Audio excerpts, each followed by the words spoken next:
season pleases me, and I have joy each day.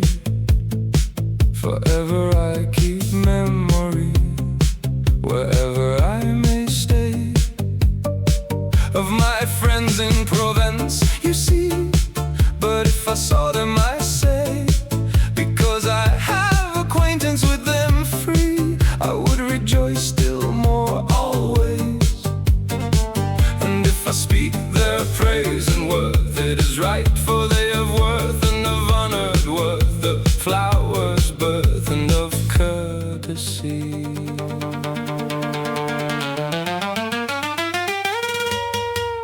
One who bears me ill will I see fled Lombardy through disloyal behavior. He who would know him, say I, is a jungler, so it seems to me, false and full of trickery, and lies here by my creed through his jungler's trade and lie.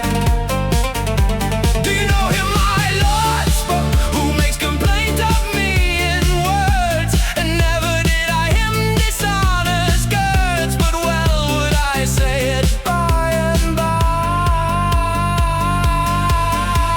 A jungler full equipped, I fear that he may be a wicked thing, and with little restraint it is clear once he flies into rage's sting. For I know one from near Blazon's here, who if he caught me in his ring, for as much as Argance's worth holds dear, would not leave me alive to sing. And because he makes me fear, I'll make my prayer to the Creator here, that he do me so much honor clear as to keep me from his way and flame.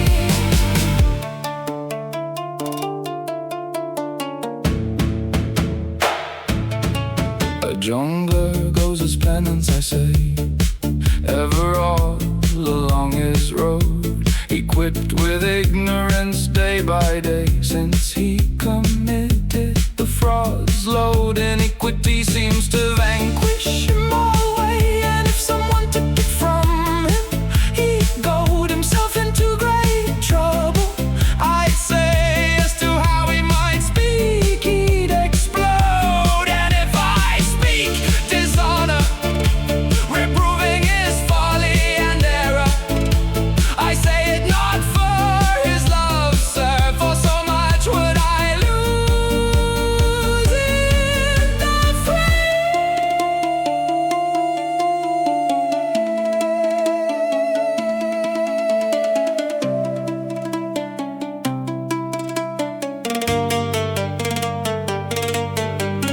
Because he has no recognition of his own baseness and decay, I say that through his recreance and omission, he could not lie with his wife, I say, who still is always making